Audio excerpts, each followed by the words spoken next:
Well, welcome everyone to our international panel. My name's Crispin Beale and I'm Senior Strategic Advisor with MTAB. Now, we're lucky to have a really, truly global representation today with people from Hong Kong, China, Australia and the US, and from great companies, Microsoft, Samsung and GM. And I'm joined for this session by Shirley, Arturo, Justine and Ed. And I'd actually like them to introduce themselves. So perhaps I could start with you, Ed. Oh, you bet. Thanks, Kristen. Thanks for having us. Yes, my name is Ed Clark. I'm the Commercial Insights Director for Microsoft. We support the commercial sales division at Microsoft here. It's a pretty big team. I've led research at Liberty Mutual, T-Mobile US, and Starbucks. So I've had kind of a eclectic background across a bunch of different industries. So that's me. Thanks, Ed. Justine. Hi, thanks for having us. I'm Consumer Insights Manager at Samsung in Australia.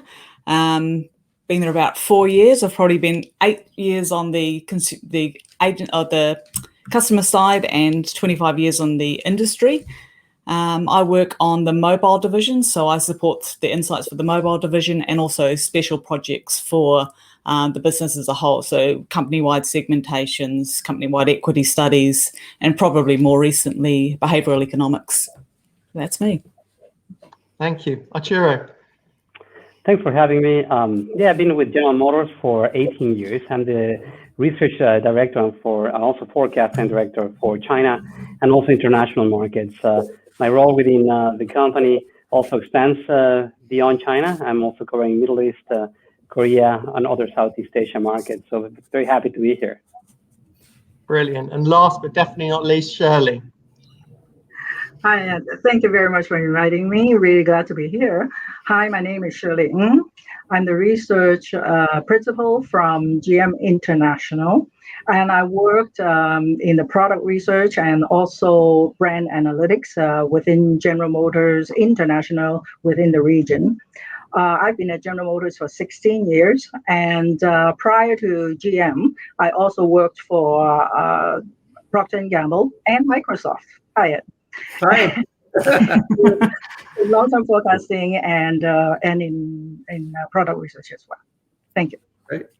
Oh, fantastic. Well, look, I'm honored to have all of you joining me here, and thank you. I know we've got some interesting time zones going on as well to make this happen. But we've got lots to cover, so I want to drive straight in and talk about something dear to my heart, and I think it's increasingly important, which is the state of trust in our industry. And as we all know, markets are becoming more complex. We've got COVID challenges and increasingly sophisticated consumers in a digital world. So what would you say the state of trust with market research is where you are? And perhaps I could start with you, Ed. Yeah, thank you. Yeah. So first, the COVID crisis has thrown a lot of things into the mix, accelerated a lot of digital technology, increasing the flood of data and things like that. But, Crispin, when you asked about trust, I'm assuming that you're talking about trust within our internal leadership team, our internal stakeholders, and things like that. And so I really go back to what demonstrates trust? What are they looking for from us? And specifically, I think leaders are looking for us to help them answer and solve complex business questions. And I think our ability to do that continues to accelerate. We have a lot of data at our disposal and techniques to really help them isolate specific issues. I think the state of trust is really high. I've seen continued investment both in the research and the number of people that we're hiring to really having a seat at the table. So as much as I have seen throughout my entire career, I think trust is really high with the market research field and what we can do to help them support business decisions. Oh, that's really reassuring to hear that from the US as well. And Justine, how about in Australia? Well, we've certainly seen a lot of challenges from COVID, but I think from a consumer point of view, certainly getting them to trust market research and participate in it has been not a problem at all. In fact, it's gone the other way. We've had a lot more involvement and participation. People have had more time. They've been online more. They've wanted to share their opinion. They're quite keen to share their opinion and have their say. They're certainly smarter about privacy. They're ever more aware of the power of their opinion and their influence of that opinion. We have seen a lot as they've been online, as you mentioned, Ed, there's a lot more activity online, a lot more acceleration to activities. And we've seen that a lot of people are asking market research style questions. They're putting information questionnaires in Facebook, there are pop-ups everywhere. So I think the consumer may not necessarily in the long term understand which is a credible source and which isn't, and that might harm us in the long term because there is so much exposure to versions of market research, and I think that may hurt us in long term. Yeah, that's interesting. And Shirley, how are you finding things there? I certainly find that COVID had put the world in chaos, I would say, in 2020. It seems to be ongoing, unfortunately. And it does impact everything that we do, in market research. And I feel that the sentiment, in the Asia side at least, the sentiment tends to be negative, in some of the countries. And people are nervous. And the nervousness seems to heighten a little bit, in terms of privacy. People want to know, what are you going to do with my information, and how are you going to use it? Who's going to see it? I think that becomes, quite a focus, in the past year. And I would say that, in general, the trust of a company is earned over time. It is not something that you say you want to get and you want to get it. It's your practice, right, that earns trust. And as a research professionals, I think we should practice with integrity and with a high standard of ethics, and then spread that to everything that we do. And I think that's how you can earn trust, from customers and from the world, actually. Yeah, no, that makes sense. And I think, Arturo, given this state of trust and the importance of evidence, if you like, I think evidence is very important as well. What has helped you drive trust with stakeholders in research, and what's hurt trust? Mm-hmm. Yeah, no, that's a very good question. And actually, before getting into the stakeholders, I want to point out that, trust from a consumer point of view is really critical. On our industry, the automotive industry, a vehicle is the second biggest, big ticket item they buy. So as companies, especially on this era of COVID, we need to send a message of trust that they can, look at our brands and they have the support to back them up. So through research, number one, going back to your original question on evidence of trust within our stakeholders, from when we design questionnaires, when we design our research, first of all, we need to understand what is the real business question at this point. So a lot of times, there might be a lot of hypotheses and assumptions. So really stepping back and understanding that business question is critical. Then when we design our research and we go out and ask consumers either an online, face-to-face research, that feedback that comes back, that is actually providing that message that is consistent with our stakeholders have internally as what we need to do to then reinforce that trust with the consumer. So it goes both ways, right? And on the flip side, I think what can hurt us right now as research professionals is when, going back to the comment that Justine just said about online, and a lot of people are spending a lot of time online today, there is a lot of the trolling happening. So we need to really implement quality controls in our research, because then we'll see noise, and if we're not able to then filter that out, that becomes a big issue on how they trust our input to make big decisions.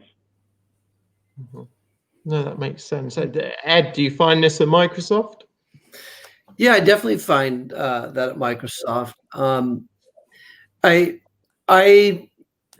as I frame trust, and there's a lot of things that we talk about with trust and how we create that with consumers and things like that. But from the respects of, do internal leadership trust us to help them guide business decisions. And so, Arturo hit the nail on the head where a lot of times people will come to us and say, hey, I need you to go do research, right, on X. And a good research person says, not what's the research question that you're trying to answer, is what's the business question you're trying to solve.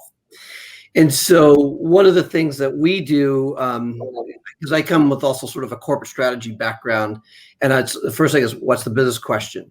How do you really define what that is? How do you frame those issues? And then before we even just determine whether or not we need to do research, we always do an internal landscape about, what is there available to answer the question without even doing any research at all.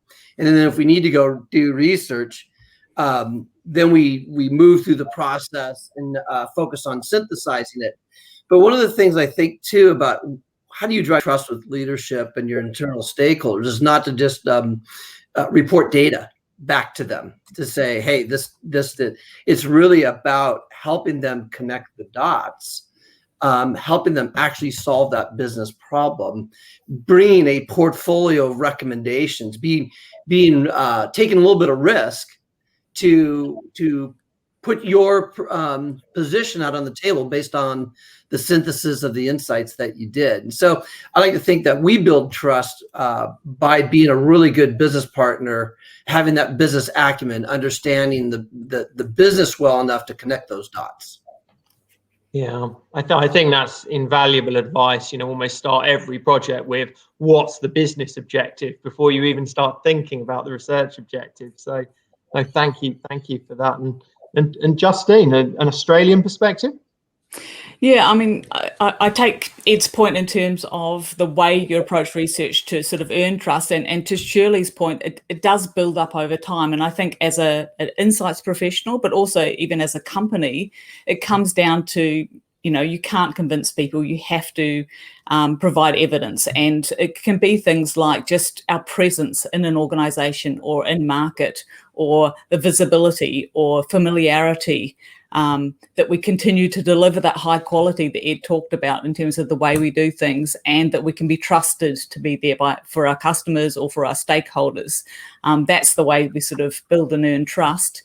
And in terms of our stakeholders, you have to provide evidence. You do have to think about improving performance metrics. That's really the evidence that they see of the outcomes that you can deliver. What can hurt us is probably not being able to deliver those supporting information or decisions or recommendations in a timely fashion. That's the thing that sort of probably hurts trust. And that's the thing we sort of avoid most. But like Ed says, you can often, if you understand the business problem, you can look to solutions and find it with what you already have. We often already have such a wealth of information, we can go from there. Yeah, no, that's important. Definitely don't sort of reinvent the wheel. And it's interesting here, our association in the UK, the MRS, obviously, who are running this conference, have as a tagline, evidence matters. And I think that's so true. And, we have to focus on the evidence. But I want to move on to something slightly different now, talking about how we manage the data. And I guess that becomes an increasing challenge with the huge variety, the velocity, veracity, and this volume of data that are now driving the decisions and designing strategies and helping us to develop innovation. So from a China perspective and a GM perspective, Shirley, what would you say on that? Yes. The complexity of the data is certainly driving change in how we practice, market research, and it forces a company to adapt and change. It is not a matter of whether you want to change, you have to change. The breadth of the data and the varieties of it, and the volume and the speed that is coming at you, it's awesome in Asia, really. And the most important thing is that, with all this volume of the incoming data and the speed of it's coming in, how do you pick and how do you sift through all that information and know and would recommend, within the company, what should be used, what data should be trusted. And I think that is actually our biggest challenge here in China and also in Asia Pacific. And yes, and if you want to gain the trust of internal leadership, you have to be accurate, first of all. And that actually puts a lot of pressure on us because you don't really have a lot of time, and you have 10 times the data that my predecessor 20 years ago, has to deal with. And I think that, that is the challenge, in the region that I'm, working in right now. Yeah. Justine, are you seeing the same? Yeah, probably in terms of speed and volume is probably the biggest challenge. I mean, we're seeing so much volume that people can't make decisions. They're paralyzed by the amount of information and conflicting data that is there, and you have to sift through it. You have to get rid of stuff that isn't trustworthy. You have to decide how much information do I need to make an informed and quality decision. And I think it's deciding where that line is that becomes the challenge, and they have to trust you to make that decision. Speed is another thing. I mean, it's great that we can get quick response to say, okay, stop putting investment behind something that isn't delivering the outcomes, or change things, pivot if you need to. But I have also seen the speed of information completely stifle creativity or torpedo long-term activity because you get the answer too quickly, it hasn't had time to work, and then it kills it. There's bias probably in everything that we do. So we do have to look at multiple sources and interrogate the information that we're getting. The other thing to think about is volatility, how long information lasts. And I was probably one to always say, consumers don't, I'm primarily a qualitative researcher, or that's where I started out. Consumers don't change that much. Fundamental needs, what drives people, what makes them tick, they may express it differently. Culture may change, but people don't change that much. After 2020, I would say maybe they change more than I think I would have thought. So we will probably now be forever saying pre-COVID and post-COVID human beings and talking about how we did change more than we expected. But yeah, that's something also to think about. And we probably changed some of our segmentations since 2020. Yeah, I can almost see it now as a line on the chart showing pre and post-COVID. So thank you. Yeah. Ed, what do you think? Yeah, so Microsoft's kind of an interesting place because we get a lot of research people with sometimes I think a little too much time on their hands because wow, look at all this data we've got. Like there's massive amounts of data, all this telemetry, and can't we just solve all these problems with just behavior and telemetry-based data? And really, we do a lot of meshing of data. So I work on the commercial side of the house, and I guess I should say this too. Microsoft is really stringent on privacy as well, following all the GDPR and global standards and things like that. And I'm working with not necessarily individual data, but more company data, like GM would be an example with my colleagues and stuff here on the phone. But I think when you're answering specific business questions, I'm not going out into the ocean to try to just say what kind of insights are out there.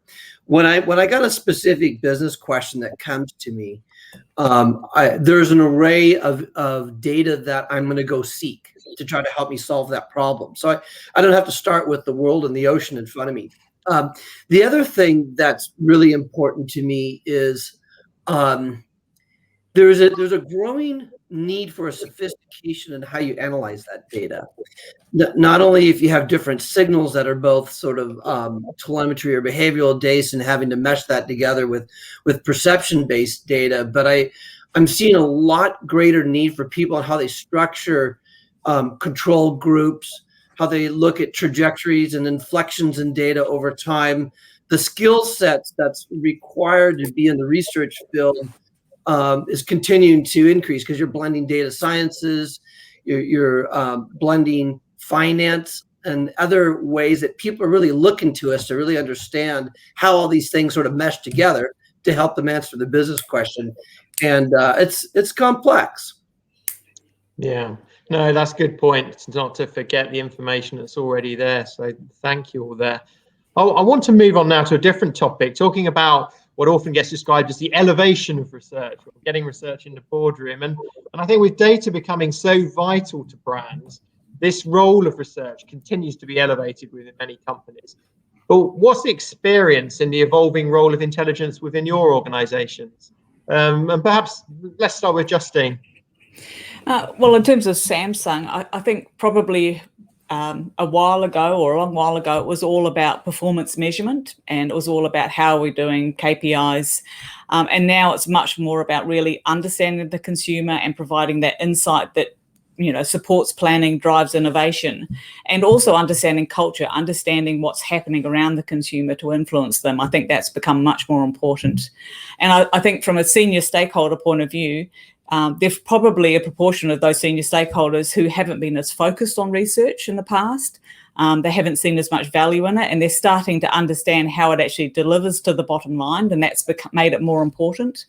And probably in times of uncertainty, they're looking at us to sort of understand what they don't know. They used to think what they do know, and they used to be so focused on that. Now they're thinking, what don't I know and what do I need to know? And I think they're relying on research more than ever at this particular time. Ed, is that the same in the US at Microsoft? Yeah, I'll just add on to what Justine had to say. I think what they're looking for is more dot connection. So there is a lot of different signals coming from different things. And I think that for us as research people, they're actually looking for us to help connect dots for them and to bring either not be just sort of like, hey, solve the business problem, which is a big part of what we do, but it's to say, hey, we've got the 360-degree view of the company, and we need to come to them with ideas. They're looking to us to help interject new, strategy type value add to the conversation and things like that. There's also they're also looking for more precision in answers. It's really interesting. So, with Microsoft, where there's, we have lots of different products and things where now they're looking for much more precise answers. You can't come to the table and say, companies feel X about something. You have to be able to say, if you do this, then this will happen, or you need to fix this, and this, and in this way. So it's a level of precision that I think is really being asked of us now. Yeah, that proactivity, I think, is an important point. So thank you. What about in China, Arturo? Well, the brands the question in China is very interesting. In the automotive industry, you have local brands, and a lot of them. Some of them, they come and then they go. Some of them supported by governments, some of them, purely private businesses.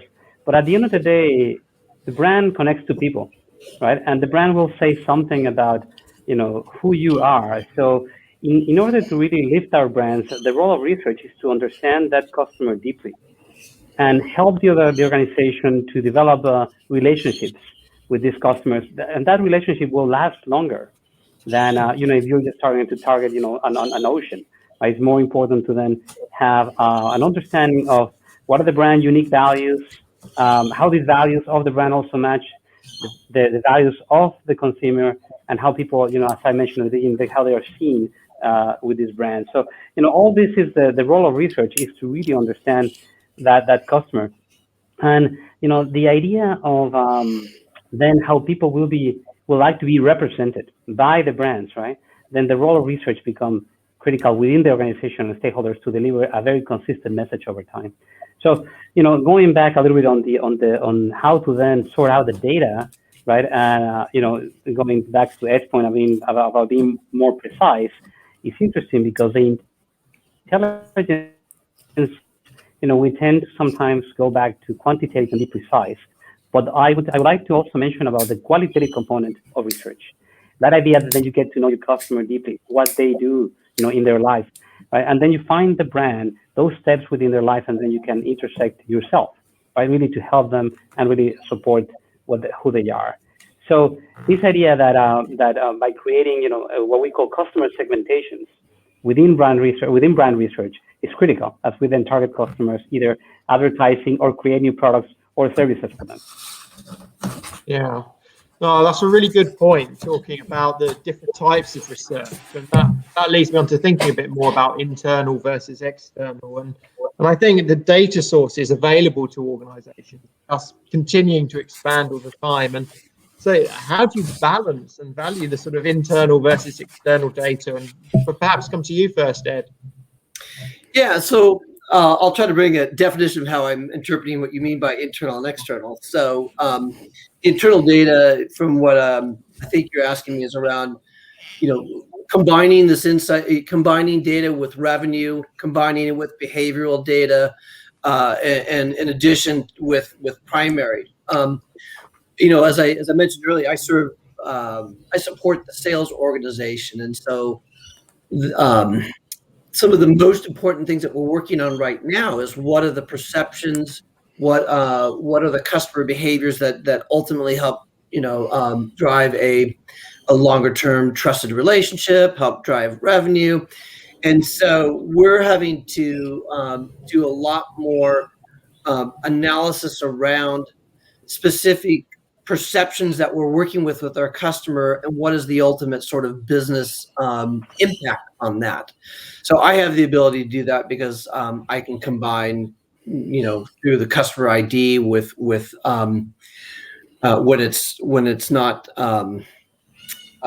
proprietary or whatever, but we can combine that data and look at really what are those drivers of revenue over time, and then we can specifically look at return on investment of different initiatives. We're getting a lot of requests to actually use both survey and behavioral based data to look at what is the right course of action and what is the return on that investment with revenue. So that's kind of where we're headed right now. So we do a lot of blending of internal data.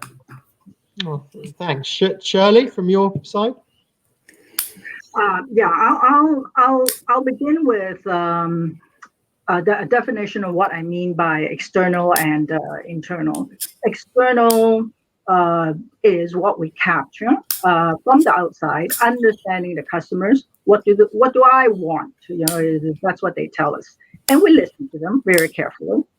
And internal would be the sales data, our portfolio, our products, and the different powertrains, that would, go into the different platforms, from small cars all the way to, pickup trucks.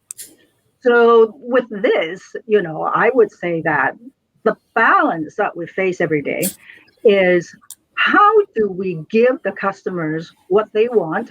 Let's say we target a specific, customer audience, and what can we give them so that it is a win-win situation? So we have to travel within a parameter of what we can afford to give. So, with the budget limitations, that's also part of a parameter, the finance portion. We have to meet, like Ed said, the return of investments as well. And then you have to look at, the market share, the volume. And then who are the competitors, within the segments that we are facing? All that is internal. It's a huge volume of data. And then the customers. So finally, we spend several years, building a vehicle takes a long time. We spend several years looking through this massive amount of data that we actually capture over, the few years of this vehicle development process. And we build a vehicle that the customers want, and something that we can be proud of. And obviously, with the vehicles, you have to talk about safety, and it has to be safe. And the auto industry is in a very interesting crossroad right now. Someone would say that, shouldn't you be offering, the best products for the customers anyway? Yes, always, and always safety is part of it. But the interesting crossroad we are facing right now in auto is actually changing from an ICE vehicle to electrification. That impacts every OEM, in the auto industry, and it's very, very competitive.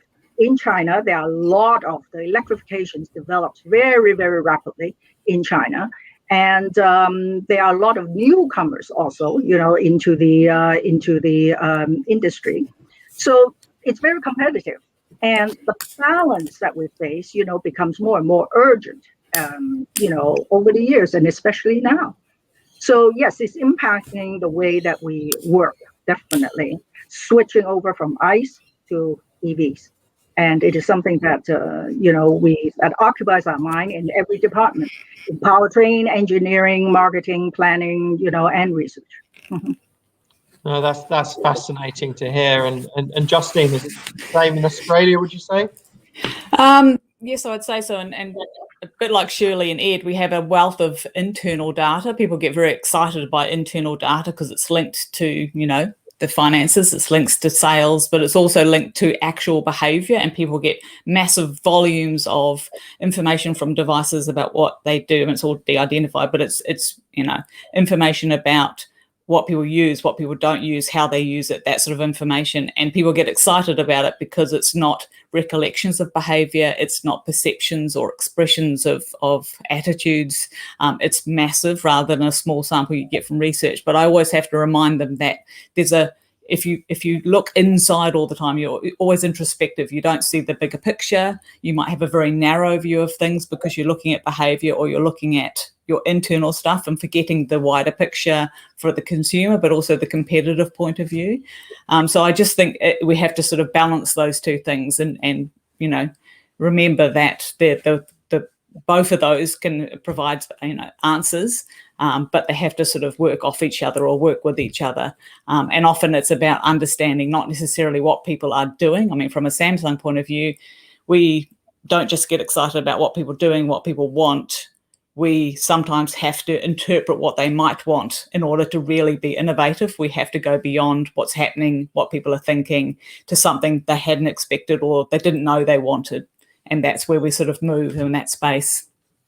Okay, well, that nicely brings me on to my next question, which was around that sort of customer centricity. And I guess with customer centricity serving as a focal point increasingly for many brands, what is the role of data intelligence in achieving this? And perhaps I come to you first, Arturo. Sure. Yeah, the concept of customer centricity is actually vital for General Motors, and we always say that we put the customer at the center of everything we do.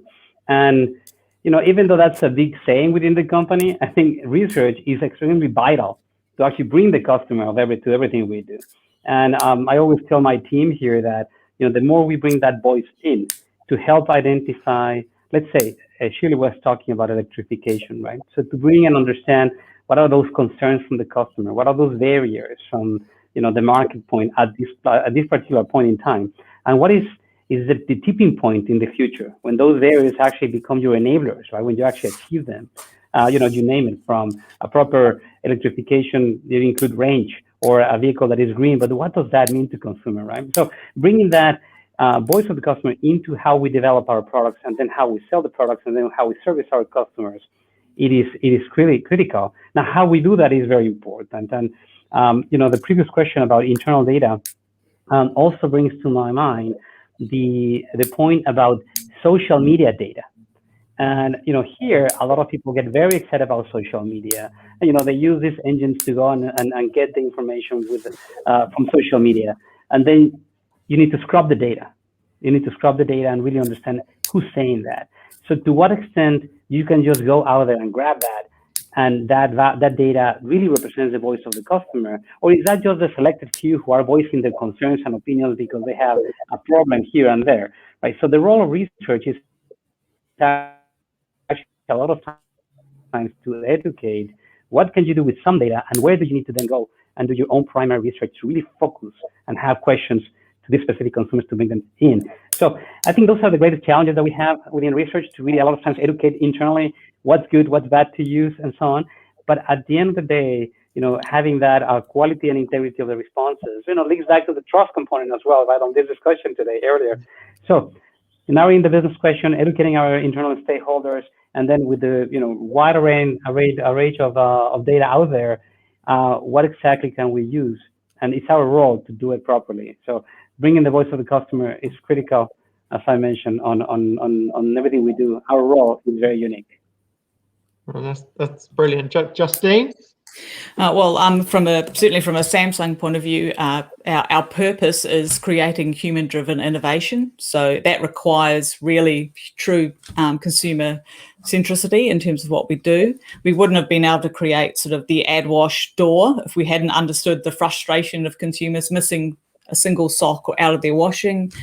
We wouldn't have created the frame if we hadn't understood that everyone wants a really big, brilliant TV, but there are a proportion of people who actually don't want to look at a TV once it's off. They don't want anything to do with it, so they want it to look like a picture. We wouldn't have got to those things if we hadn't really understood what makes the consumer tick.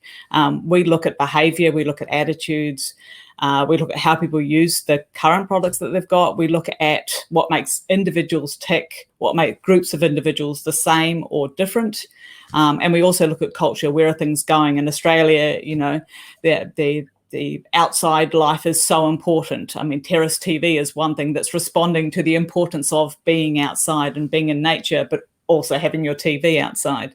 So it depends on which market you're in, but we're certainly looking at a whole range of information sources to find out what's important to the consumer, where should we be going, what should we be making to sort of drive that innovation forward. I mean, we're an engineering company historically, but we're building based on what's actually driving the consumer.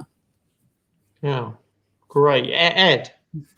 Yeah, not to use the common phrase of outside in, but I'm going to do it anyway. So, you know, we really focus on how can we best enable our customers to be successful? Because, you know, Microsoft is a piece of helping customers drive their business forward through the software that they use. And so we focus both as a company and on research, really understanding how good our products and services really doing for them. And we try to see it through the lens of how they're experiencing us. And, you know, there's a lot more effort to try to understand their actual effort to use our products. And so we can get that through telemetry, we can get that through other ways and stuff. But at the end of the day, we want to make sure that customers see us as a company that's easy to do business with. And we just on a side note, we run probably one of the biggest global customer satisfaction tracking studies in the world. It's